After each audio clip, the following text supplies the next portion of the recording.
Oops. Let's see.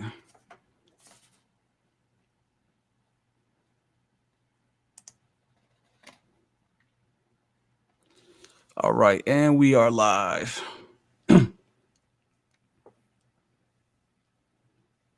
All right. So welcome to Game Plan Sunday. Today is September 27, and we'll take a look at the market here.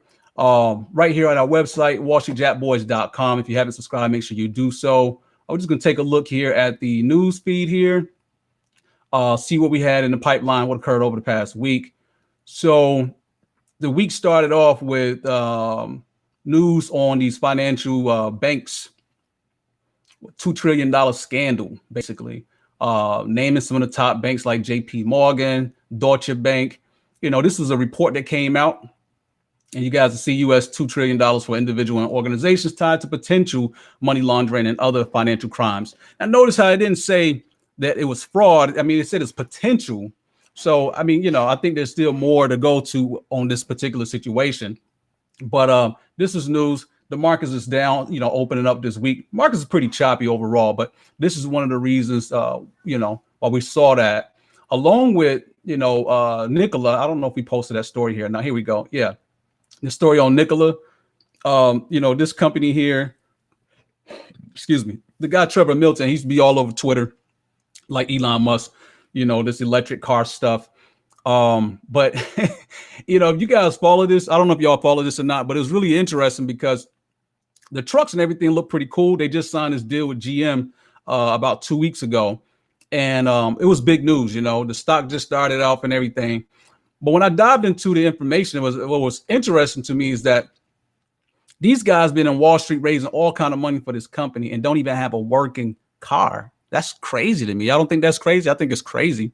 And you can raise billions of dollars, and don't even have a working car, just all on hype, hype that the car is going to be dope or what have you, because they look good. The trucks and everything look good, but they don't have a working model. And you see these semi trucks right here look really fire. You know what I mean? But none of them work. And so it looks like somebody dropped a report on them. Hindenburg Research dropped a report on them. They had a video that showed the trucks looked like it was driving. It looked like it was driving uphill, but really the trucks were rolling down the hill. And so, Trevor Milton, he's coming out saying how, the cars were, the trucks were in motion, right? So here we go on the technicalities, right? Truck is in motion. The viewer sees it and thinks that it's driving, right? Which is, sensible for you to think that it's driving if you see it, look like it's moving pretty fast. But anyway, it just came out. It's a whole bunch of stuff with it that's looking like fraud. The founder, CEO Trevor Milton himself stepped down, and they're further investigating this. I don't know if he's going to get any jail time or not, but he did get, I think a couple of billions of dollars of shares. He get to walk away with that. So it's going to be interesting to see how this company works out. And I don't know if GM is going to be on the hook, for anything with this, since they just signed that deal with them. But that's going to be interesting to look at, coming down the road. So, yeah, so that was news that, all of this hit at the same day. So the beginning of the week started off on a down note. Overall, we had a pretty choppy week. Here go Ron right here. He posted, his ideas on these stocks in here. Make sure you guys check out the news feed.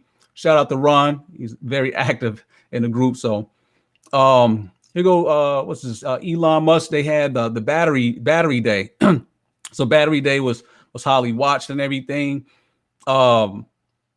Didn't produce anything good. Let me see. I think that it was, if I can recall here, with Elon Musk, about this whole battery stuff, is that he's still promising about, trying to get a $25,000 car built.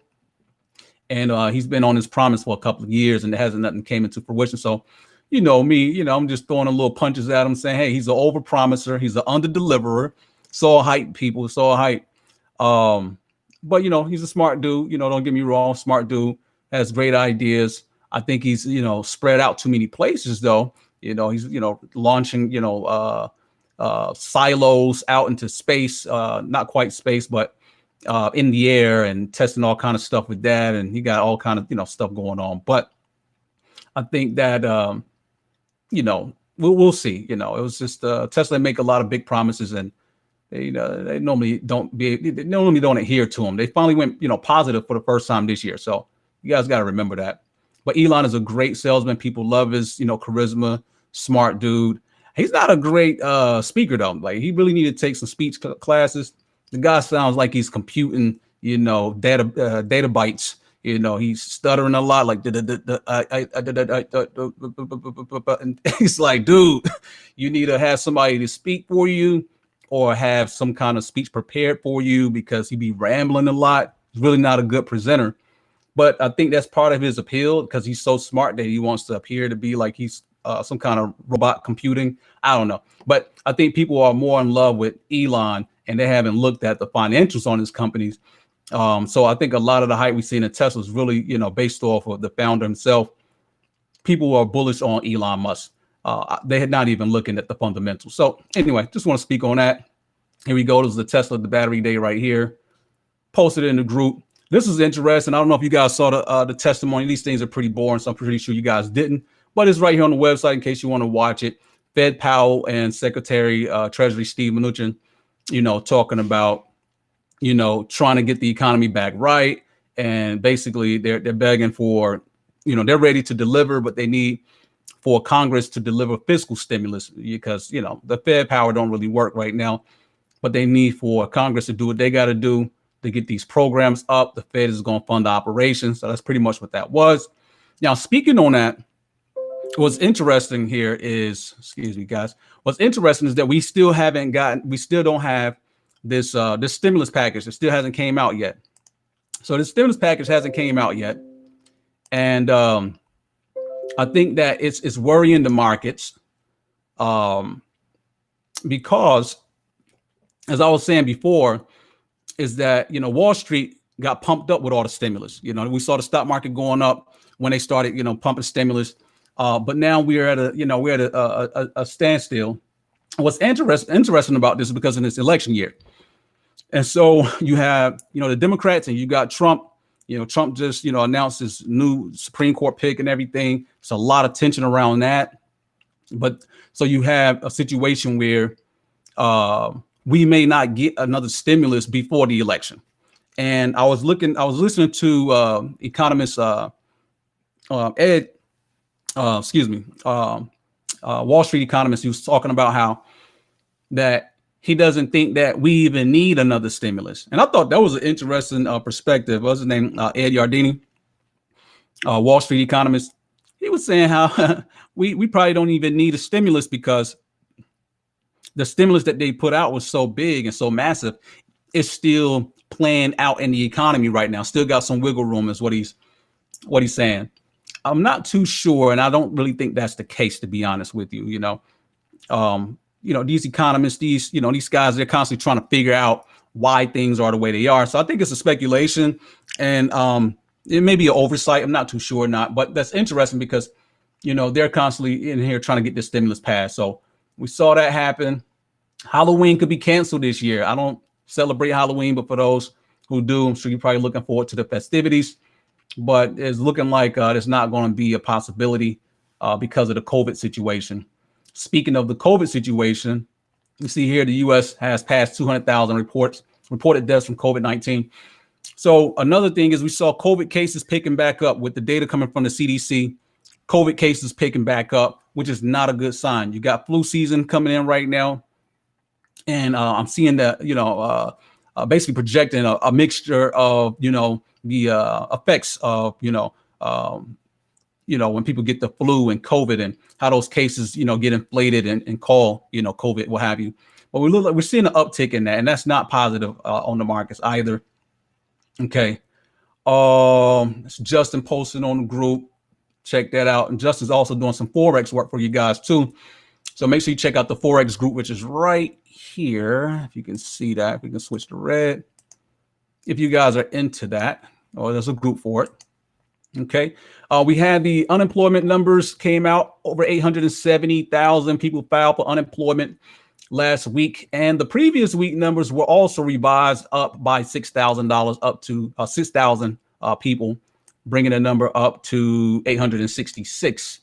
So, this is what the chart looks like for those wondering. we're still bumping up against this average here, but it's not that it's a negative sign, but it look like if it goes this way, it's definitely really bad, really, really bad. They don't want that to happen. So they're trying to keep this thing, at least choppy or downward. Hopefully downward is what they're trying to get to. But we're not seeing that, right? So the stimulus that they're putting out is supposed to get these companies money so they can hire people back. And it looks like we had basically, because again, we got the ADP numbers that's coming out this week also. And basically, we lost about 20 million jobs back in March. We've only recovered over 8.5 million jobs back. And so it's still a lot of, jobs that you're trying to get back. Those jobs ain't coming back. And everybody was expecting the V-shaped recovery or Y-shape, any kind of letter you could think of, and it's just not happening. And so that's another reason why there's this big emphasis on them passing stimulus, because they're trying to get these jobs boosted. They feel like they can get these companies this money, then they'll hire people. And that's just not happening. We're seeing lots of people being laid off again, over, almost 1 million people a week still. And these are astronomical numbers here. So, all of that had the markets hampered down over the past week. Ended on a positive note, but it's still choppy, in which that's what we went into last week, knowing that the markets was going to be a little choppy. And so that's what that was. Check this out. Financial model that I'm building on Walmart. Hard work. You guys, I don't know if you saw that or not. But this is what I've been working on all week. And it's been, busting my balls here. No sleep, lots of research. Let me actually expose it to you guys real quick so you can see what a financial model look like. All right. So there's a lot of work that goes into this. Let's see if we can make it a little bigger. All right. So as you guys can see, this is my little homepage here. This is the dashboard right here. Lots of great information and insight. My price targets on Walmart and stuff like that. Let me point this out here. We got scenario analysis built into this as well, so I can go to different cases. You see price targets and things like that. Okay. Lots of great detailed information. Stock chart right here. Everything is manually made. Forecasting. I got 11 years forecasting out here. And so this is pretty interesting stuff. As you guys can see, it take a lot of work, digging through those SEC reports, building it all out right here. As you guys can see, lots of information, whole lot of information. Now you're seeing a lot of numbers like, what in the hell? Yeah, this is what I've been busting my balls here on. And I'm just exposing it to you guys so you guys see what, kind of work I've been into and what I've been doing here, building these financial models. Yeah. So anyway, that's this is what I've been building on. So if you guys want to take a look at that, let me know. And I got some more that I'm gonna be building also. So it takes a lot of work though, man. Really a lot of work building these financial models. Anyway, you guys know I got my financial modeling designation. So all that comes with the training, and it's really hardcore, I must say. So anyway, I just want to post that here on the website. Also, we had the Boston Fed, Eric Rosengren, right? He was saying he's pessimistic on the labor market. So this is a video. If you go to the website on the news feed, go watch this yourself, okay? But you got a Fed boss, Fed president who's saying that, the jobs ain't coming back, B. So anyhow, I thought it was interesting because, we got one of these guys that's pretty much speaking our language here. So that's interesting. Also, we had Ray Dalio came out with another installment. Let me expose you guys to that as well. We covered it in depth last week on Ray Dalio. And, it's interesting. A lot of people are not familiar with his work, not at all. You guys in here, we've been covering a lot of his work for, the past year. He has lots of books. I know a lot of people just like to post headlines, but they actually have no idea what the hell is going on, what he's talking about. This is a huge body of work that he's working on right now. That's an extension of his previous body of work, which is the big debt crisis. So if you haven't even gotten to that, you're probably going to be lost along the lines when it comes to dealing with this type of information that he's dropping. So, and he's dropping it on LinkedIn. It's free, you guys. It's a book that's coming out in November. He's working on it. He's releasing chapter by chapter from all of his research. Now, Ray Dalio, he's not God or anything like that, but I definitely pay attention to his research. He's a multi-billionaire, got more money and more time than I do to actually research these things. So he has lots of insight, lots of wisdom that you can gather. And, you just basically have to, use that information to make your decisions. So good information. Again, this is about the China situation, U.S.-China relations and wars. Ray Dalio's talking about wars. In fact, I haven't even gotten through the whole thing myself, but if you guys can check this out, if you read the bold parts, right, you can get through it a little quicker. Okay. Those are the highlights, right? And then the small text, the basic text is basically if you want to get more into the details. He's talking about the trade wars, economic. We're talking about a whole bunch of different type of wars, but basically we're in war with China right now. And he's talking about both sides, right? He's trying to take a non-biased perspective, basically. And he's describing these things, his forecasts of what he believes is going to happen, because he's seen, over 500 years of data that show how these, cycles pretty much turn out to. So this is pretty much what you're looking at. But he also gets into the currencies as well. So definitely you guys make sure you check this out. I'll drop a link in here for you on this as well. But I'll take a look at a couple of quick points that he was talking about in here. Okay. He said, classically, the most dangerous part of a trade economic war comes when countries cut the other off from essential imports. And this is interesting because Ron posted just this right here today, and it's about U.S. government sanctions Chinese chip makers. All right. Shout out to Ron for that. But it ties into our lesson here. So you guys it's plenty of homework to do. You feel me? Plenty of homework to do. Even when you're not trading, you still need to be learning. Okay. I do a lot of the work too, but again, I don't know everything, right? This is team community. We build it together, but you guys already know what I'm doing. So anyway, he's talking about, companies, countries cutting each other off. And if you go back to his Big Debt Crisis book, you can see in that body of work, he was describing the whole Pearl Harbor situation. For you guys that don't know the whole bombing of Pearl Harbor, how that came to be, the U.S. cut Japan off from, goods that they needed, slapped sanctions and tariffs on them, really messed up their economy. And they were, basically on the brink of starvation and everything. So they launched the whole situation there. Let's see, much like here you go right here. He's talking about it here. In fact, much like the U.S. cutting off oil to Japan was a short leading indicator of the military war that followed, right? So he's saying that, hey, when these things happen, normally a war pops off, right? That's all he's saying right here. And then he's talking about how the China's economy and the American economy will be decoupling from each other. And that will actually be more detrimental on America than it would be for China. Why is that the case? Most of the things that's in our household, anything you can pick up is more than likely made in China. This is my little calculator I got right here, right? It's funny because I got this calculator. And the thing that was funny about it is that Ray Dalio was saying how 36 years ago when he went to China, when he showed them in China the calculator, they were so amazed and blown away. It was crazy. Like they never seen anything like that. And in such short time, they have transformed everything. You remember last week we talked about, China switching over from socialism to taking on capitalism. And so their economy is actually more free than our economy. When you actually take a look at all the rules and regulations that we have, it's slowing America down.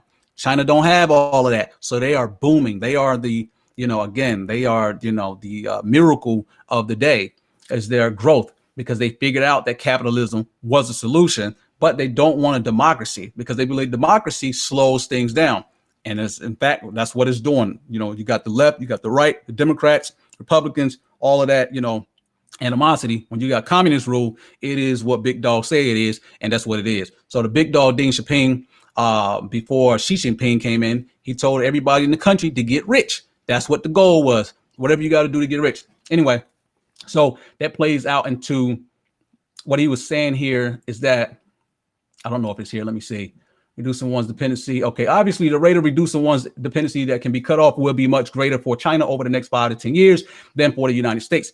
So understand, when people spend money, they're buying goods. This is growing the economy for people spending, but you need goods to consume. So what's happening is this: Trump has the whole "Make America Great Again" campaign, and that's to try to get jobs to come back to America, right? But China is basically the number one producer that produces most of the goods that we consume. And so what Ray Dalio is describing in this text, because I'm trying to skim through it here, is very lengthy. You guys got to understand. But basically what he's describing is this, is that America is more dependent on China's economy than China is on American economy.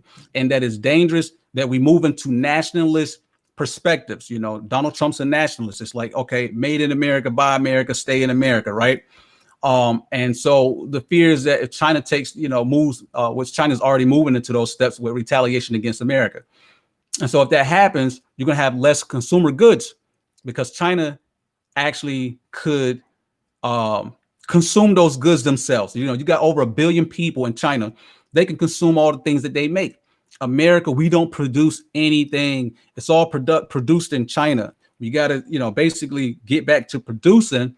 But the miscalculation here is that in order for Americans to produce things and sell it back to Americans, it's going to come at a higher cost. It's going to be inflationary.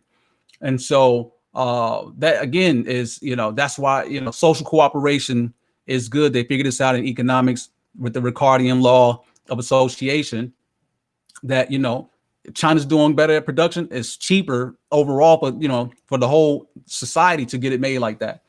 But a lot of jobs have been gone. Americans have been really messed up from the jobs, switching over. But also what he plays into on this thing is that China has been buying up a lot of American debt, just like how we're doing right now. We're trying to, monetize the economy. We're doing a lot of quantitative easing. All this stuff has to be financed. Nothing is free. Welfare is not free. People want reparations. None of that is free. So the government has to find ways to get that money. It's either raise taxes or issue debt. When they issue debt, that's bonds. The biggest bond buyer, China. And so basically, this is one hell of a chess game, because he's basically saying that China has been fueling this whole thing. They've been playing their role, sacrificing a couple pawns here and there to get you in checkmate.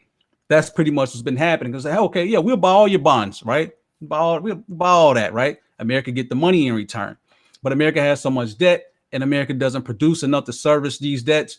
It is not good for the American dollar, for the US dollar, which he goes further than that as well. But let me touch on this real quick. I told you I ain't gonna keep you all too long. All right, so the technology war is one thing he talked about as well. This is very, very important, okay? Because with technology is key for everything moving forward in society, whether it's military, whether it's medical, whatever it is, you need technology. And so what he's basically saying is how the Chinese, they are so big into tech. They are outpacing America. He's talking about the kids in the STEM program that's graduating right now. It's 8 times more. Chinese people have 8 times more people that's graduating in these STEM programs than Americans are. What Americans doing, right? Remember in school, people told you just do what you want to do what you love doing and all this stuff. And you get a whole bunch of people in a bunch of debt going to school for art. You don't need to go to school for art programs. You don't need to go to school for entertainment. You don't need to go to school for all of that. You're just wasting resources. And then you end up with no jobs. That's what's been happening. We've been living in euphoria that's been financed by China, and people don't understand. And now China, these Chinese people, you talk about them. I don't know if you saw the movie Big Short. Y'all saw Big Short? When the guy walked in with the Chinese kid, and they was asking him, like, when he was talking about the crash is coming, and it was like, are your numbers right? He was like, look at my man right here. Look at him. He don't even speak English. He was a Chinese guy who actually spoke English, but it made good for the meeting that he had, because it's like, you're not going to question a Chinese guy about numbers, because the perception is that they all good with the numbers. What Ray Dalio was helping us to understand is that it's not necessarily that they're even just like, it's not that they're geniuses. It's like really kind of vital for their economy. It's the society that they're in, the one child rule they have. The parents put a lot of pressure on those kids, on the Chinese, kids to, basically come to America, get that education. We got the best educational systems and everything. But these people are getting the education and they're going back to China because, starting a business back in China, you can get up and run and you can make all the money you can. So anyway, Ray Dalio goes into all of that, and he's basically, again, this is really lengthy stuff. I know you guys are probably not going to read it, so that's why I'm just going through it for you. He's talking about the currencies also. They was asking about, well, there's no better currency than the US dollar. So what else we're going to go through? You can see you got a little chart here. US dollars, the euro, gold, the yen, the British pound. You can see all these different currencies he's going through. I think there's a part in here. Okay, he was talking about how weak the dollar is going to be. The euro is weak. The yen, nobody's really using the yen. The British pound is barbaric. Gold, check this out. He said gold is held because it has worked the best for the longest time, and like the British pound, because it was held from a past time, i.e., before 1971, when gold was at the foundation of the world's currency system. It has appeal because it doesn't have this it doesn't have the previously described weaknesses of the fiat currencies being overprinted. At the same time, the size is limited because the gold market is limited in size. So you can't print it into infinity. So it's going to keep its value, basically. This is interesting. Then goes further. He said the Chinese renminbi is the only currency to be chosen as a reserve currency because of its fundamentals. What's he talking about? China has the largest share of world trade. Its economy is roughly tied for the biggest. It has managed its currency to be relatively stable against other currencies and goods and services prices, and its reserves and its other strengths are large. Also, it doesn't have the 0% interest rate, negative real interest rate, and the printing and monetization of debt problem, though it does have a lot of domestic debt that has to be restructured. Its drawbacks are that it is not widely used. It doesn't allow the free flowing of capital and a free floating exchange rate. Its capital markets and its financial center have to be better developed. Its clearing system is undeveloped, and it has yet to build world investors' trust. So this is a strong foundation he's putting on the Chinese renminbi, but they have room to grow because that's what the goal is. The goal is to take down, take the status from the U.S. Reserve currency. They want the world reserve currency. That's basically what it is because you need that power. So anyway, this stuff is really, really good stuff in here. He's talking about the economy. Then he's going into military war. Okay, he's going to military wars. He's talking about how these countries are playing chicken, basically. He's talking about the special interests down in South China Seas, Taiwan in particular, where China is not, happy with the U.S. and the U.S. Meddling to the business on their borders. And Taiwan, what he's basically kind of saying is we may be pressed by China to release Taiwan, basically. And it's one of those things that, he's just identifying risks that could potentially happen. So Taiwan is a very special place of interest. He goes into culture and all these other things. Let's see. What did he end on here? Our greatest war is with ourselves because we have the most control over how strong or weak we are, because it is pretty clear what makes countries strong and weak. And because these strengths and weaknesses are measurable, it is easy to see how each country is doing. These factors were laid out in the first chapter and measured by 17 indices. I will briefly review them here. Then in the concluding chapter, the future, I will show these indices for most countries and will explore the leading indicators of them so that we can make projections for the future. Okay, so he covers some of this stuff in his previous books, the 17 indices that he uses to calculate where countries are and where they're headed to, so that you can make forecasts and things like that. So this is, again, if you know about his previous work, you can get into this, right?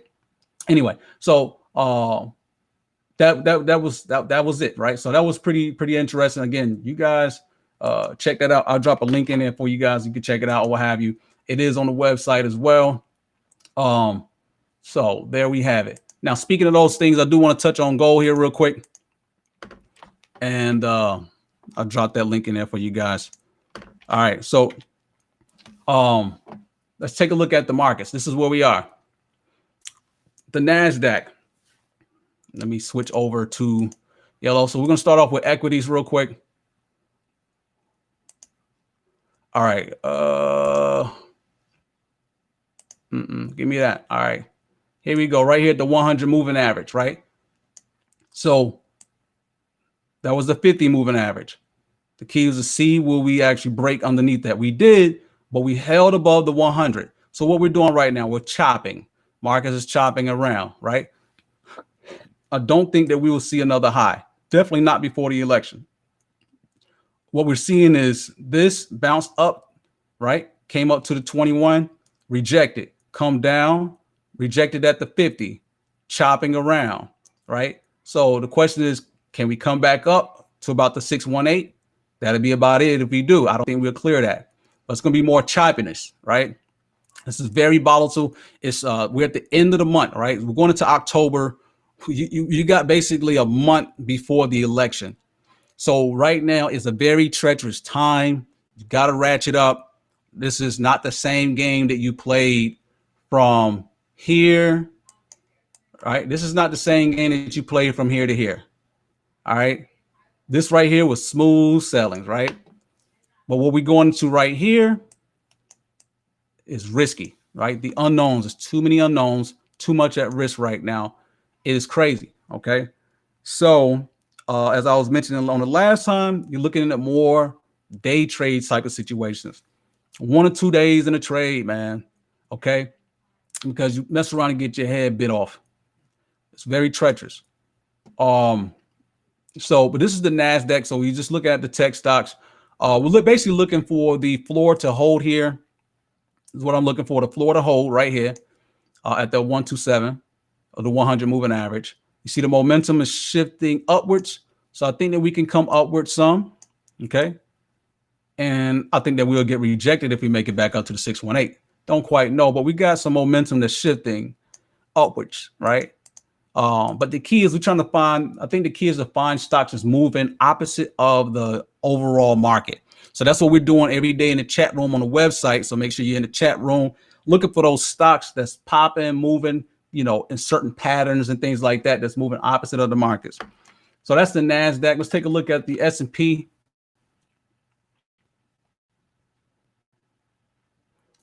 You're looking at a similar situation here in the S&P, pretty much the same thing. Markets came down, sat right here on the 100, breached that 50, because that 50, that was key. All right, confidence shaking out, but confidence coming back in because we're holding up to the 100. Okay, this is a steep decline. All right, so the key is to see if we can come back up. Right, if we can come back up, I think, you know, that's a possibility that we can come back up before we take a further, you know, drop down. However, I mean, we could come straight all the way down here. Now, we're really close to this level. This is going to be a strong floor level right here at the 1618. And it's going to be critical that we hold that. Well, I do want to highlight is that, remember, our highs before the market crash was here. We've already breached that, right? We're under those levels again, okay? So you're supposed to make all your money right here. But if you think about it, right, check this out. If you're the person that's holding your money, right? I'm just a holder, holding my money, and you lost all this value, right? Okay. But then you started getting confident when you started seeing the Feds maneuvering and it's coming back up. You're like, oh, I'm back. I'm breaking back even. And then you came up and then you finally made a profit. You finally made profit. And then as soon as you did that, you lost it all, right? So, I mean, again, treacherous markets. But that's the S&P 500. Let's take a look at the Russell. All right. So these are more domestic stocks here, right? And they're holding up pretty sideways. No big moves up, but then no sharp declines downward, right? So this is interesting. It is at the 200 moving average. All right. And it's trapped in between the 200 and the 100. It's going to be important to see if this thing clears. Now, what I've noticed in the past is that normally the Russell leads. Okay. Normally the Russell leads. If the Russell go down, you'll see the other ones go down afterwards. So now we do have some signals that's showing that it's trying to reverse, but the trend is, you know, again, it's choppy, the downward. The key is to see if this thing can break through this chop zone right here and come back up on another rally, or do we break beneath this? If we break beneath this, then the rest of the markets would more than likely follow. Okay, they will be lagging. The Russell will break first. Let's take a look at the gold market. Gold was down. All right, gold was down. Silver was down. All right, big drop. Okay, I even got shook up out of my position, right? But it's holding right here at the 100 moving average, just like equities. We've been seeing gold has been moving like equities. What was interesting is gold actually started to move much faster than equities, bleeding because the dollar was actually going going up. You got stopped out to Dustin. Yeah. Hey, I was holding on in there. I was holding on in there. But I did identify that, you know, we was looking like we was, you know, this level that we could break this level because we tested it before and we did not clear it before. So that did make it interesting. We didn't even get up that high, right? And there's a strong breakdown here. Now, the reason why we're having the break in gold, because a lot of people ask, well, why are we having the break in gold? The risk is increasing. Why is gold going down, right? So this is what you have.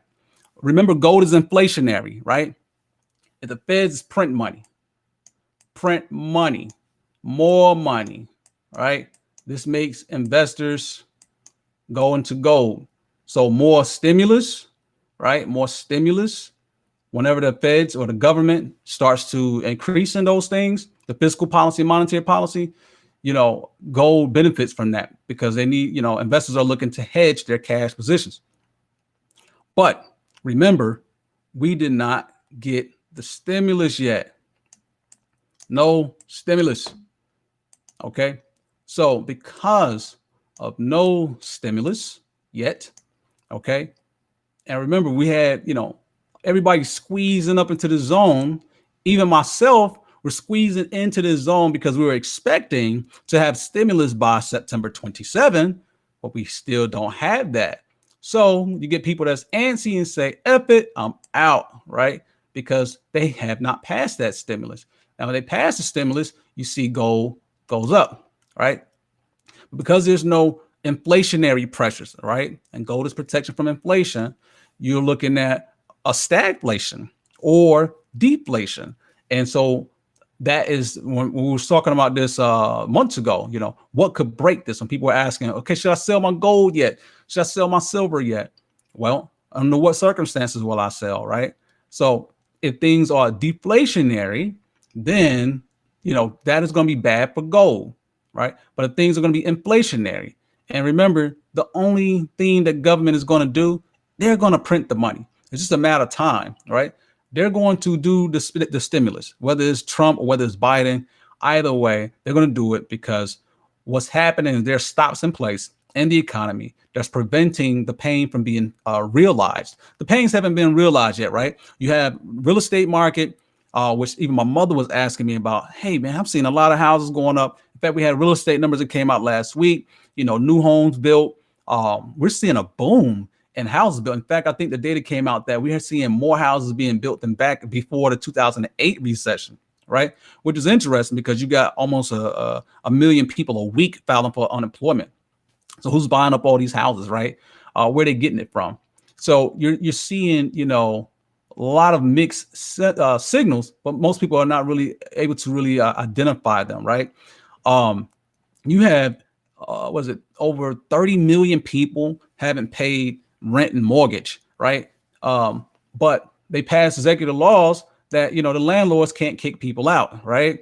And so you can't kick people out and you're not collecting any money. Or a lot of these guys who's, you know, financing these real estate deals, they're not buying these houses cash. They're financing just like you financing, but they need your money to pay their bills. If they can't get the money from you, they're gonna have to foreclose on their house. So it's like this domino effect that actually happens. But because of the government intervention, Trump has this order for that until I think January or February of next year. So you're not seeing the pain. However, the old balances, they haven't gone anyway. Those balances are just accumulating. They're compounding up, right? And so by the time January comes, you got this big ass balance that you thought you was getting away with. There are no freebies, all right? There's no free lunch. So when people got to pay this thing and this whole eviction notice comes off, I think it's going to be mayhem, right? It's going to be, and we'll have to see how that plays out. But I think it's going to be mayhem. So we'll see how that plays out. But just remember, that's what's happening. That's why you see this whole sell off here is because of the lack of stimulus. All right. Also, same thing in silver as well, which had a big fall as well. And we talked about this last week when I was like, oh, this is looking like a head and shoulders pattern. And here we go. Right. All right. Boom, boom, boom. Right. Then you get that drop, but it is holding to the 100. All right. So you guys got to understand, we were back in at these times. So it doesn't matter, you know, even if it come down here, right? Still holding. All right. Now if we break, I'm out. I'm just going to cash out. But I believe that we'll hold this. All right. Unless, again, what I was just describing to you guys about deflation. But every trick that they're going to pull out is going to more than likely, and a high probability, inflationary, print money, fiscal stimulus, you know. Once they start seeing the pain, they put more pressure on Congress to pass these bills, but they're not trying to pass it right now because of politics, right? Got an election coming up. In fact, on Tuesday, we got the debate with Trump and Biden. So the first of 3 debates, I'm sure you guys are going to be tuned in, chiming, you know, on that. That's going to be pretty entertaining. We also have the Consumer Confidence Index that's going to be reporting on Tuesday as well. And then we have the IHS market numbers that's going to be reporting Tuesday. So Tuesday is going to be pretty good. Wednesday, we're going to have the ADP numbers. Okay, so the ADP numbers, what they're expecting is 625,000 private sector jobs created, which is 428,000 back in August. So they're expecting 625,000 this time around. Okay. So that's what the expectations. We'll learn that on Wednesday from ADP, and always know that when they report the ADP numbers, they always report those before the BEA numbers, right? The Bureau of Labor Statistic job report, which is Friday. Also we have what else do we have? The Chicago PMI numbers on Wednesday as well. Thursday, we got the BEA numbers. And then Friday, we get the Bureau of Labor Statistics jobs reports. They're expecting an increase of 932,000 jobs created. What else? Yeah, that's pretty much it. Okay. All right. So with that being said, again, when you guys are on the website, all right, just so you know, when you're on the website, if you're like on the home page, okay, just remember you're not going to be able to access the chat room from the home page. You must navigate to any other page. You can go through your dashboard. You can go to the courses. You can go to profile, timeline. I like to go to the news feed because that's where I'm posting at most of the day. Also looking at things that you guys may post as well. I like to catch that in the news feed, just like how you see on Facebook and Twitter, right? So if you come on here on the news feed, right, you get the latest news, you get the events calendar, what's coming up, right? See some of those economic indicators that we were just describing here, right? You can see those things, you know, listed right here, right? So you get a glimpse of what's coming up ahead. Like, you got to stay ahead of the markets, remember, right? But the chat room, the chat bubble is right here. So just remember, once you get in, you can get into the chat bubble, and we'll be covering things in real time right here in the chat room. And so you guys can see all of that in the chat room, right? And this let me see. So you guys see this here, this watch list that I got right here, the scanner that we have. If you guys want it and you don't have your hands on it, you know, let me know. We'll get that over to you. But the scanner is pretty cool. Every day is dropping in the feed good names to trade that have triggered an entry point, right? And so you take a look, just look at the top names in there, right? Like NVIDIA, you know, all you got to do is go in once it pops on the scanner. You take a look at it. You let the computer do the work, right? So the computer's doing all the work. And, you know, what you see is a good pattern, right? You see it bounce, holding up on that floor. We got some momentum that's shifting upwards, right? We got some buy triggers in here. And so you can see a rise up to the 618. Okay. Again, you can just go straight down the line here. I haven't even checked them, but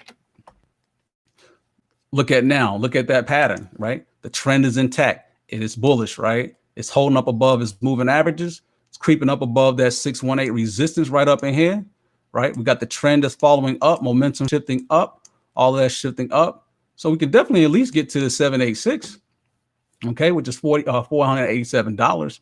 But we do have a target right up here at the 520. All right. So I'll take a couple of from you guys here real quick. Again, if you don't have your hands on the scanner, let me know. We'll get the scanner over to you right on the website. Anything you guys want to take a look at before we bring this to a close? And have you guys found the information that I shared with you guys on Ray Dalio's work? Let me know how you guys feel about that information. It's real heavy, real heavy. A lot of information to cover. And I know many people don't quite understand it. All right. In-phase energy. All right. So again, just taking a look at the chart. This is a bullish pattern that we're looking at. We'll take from that swing high to the swing low. We got a buy trigger right here. Bingo. The buy trigger with a target right up here at about 85 bucks. Trend is moving higher. We got a squeeze in there. Momentum is shifting up, right? Now, it may chop up a little bit, though. It may chop up a little bit, but overall, it should rise a little higher. So I'm bullish on that. Not too sure. What's this? An energy company? Okay. I am liking the solar stocks for you guys. I don't know if you've been following the solar stocks. I am liking the solar stocks, which are looking pretty good. Upwork, same thing. This stock is looking a little volatile, though. And I'm not too sure the liquidity on this stock. What's the liquidity looking like on here? But just looking at the pattern for what it is, just looking at the pattern for what it is, this right here was a little head, a little shoulder, inverse head and shoulders, right? Bingo. And you got the 1272 extension right here as a target. So just taking a look at the pattern itself. And you say Apple. Okay, yeah. You know, I think Mark was even asking about Apple here as well this week. So I just took this again, took this point here, this low, right? Reference to this high with the Fibonacci. You got the 127 and hit right here. Look how the candlestick hits the 127 extension perfectly and bounces, right? It hits off, bounces up into the 9, chopping around. All right, so it's smart to move up a little more higher. I'm seeing more choppiness on this thing here. So I believe they're still going to chop some more. It is, you know, again, in that oversold territory, which is pretty good. Okay. But until we get a break up above this area, right? If we get a break up above this area, then we can see higher projections. But, you know, bull case scenario, 121.24 cents at the 618 retracement before you get another, you know, drop down. Right. And I think all of this would be, you know, before election. Right. All right. Cool. You want 100 for Apple? Exactly. Yeah. I remember buying Apple at $91 a share way back in the day. So with that split, you know, that was a huge split. That would have been what, 40 something dollars. Excuse me, 20 something dollars after this, because it split what, 4 ways. I can't remember. But yeah. So anyway, Apple is still it's up here, still high, but $100 I think is a good target, you know, which is this, you know, moving average right here. If we can get to that point, a lot of people would like to get Apple at that point. And I think you'll see a lot of buying going to Apple if we can get to these prices here. So yeah, definitely, if this thing can come down some more, $100 is a great price for Apple. But yeah, all right, cool. With that being said, you guys got anything else? Any other concerns? Dustin, my man, good to see you. John, good to see you. Mark, what is happening? We got to get on the line. Got a lot to cover with you. Ron, Serge, Sid, you guys are awesome. You guys are great. I appreciate you guys showing up. I am super tired, and I am going to go get me some rest, I think, unless I get back on this computer and start building these reports. But yeah, tell me how you guys feel about, you know, the narration on the Ray Dalio paperwork. Also, you know, even if you want a copy of my financial model that I built, you know, just let me know, you know, here for you guys, you know, and you can see the work that I put in, you know, lots of work. And this is on Walmart in particular. So again, lots of key information in there, great information on this financial model that I built. But yeah. All right. All right, cool. You looking at Walmart? Hey, Walmart is looking good. So we got Target here. In fact, this is my my bull case. This is a consensus case scenario. Got a bull case scenario. Let's see if this thing will load up here. And so we have a bull case scenario, price target around 185. And then I got a bear case scenario. Let's switch it over. It's about $95. Bear case scenario. So worst case scenario, those are my ranges on Walmart that I like right now. Consensus case still running here at about 152, somewhere around 152 range, according to my model here. Again, I'm still tweaking it, trying to perfect it. Hard work, but I'm pretty proud of what I'm doing here. So, but yeah, I appreciate you guys, man. Hey, I'll chop this video up. We'll get it out here by tomorrow, of course.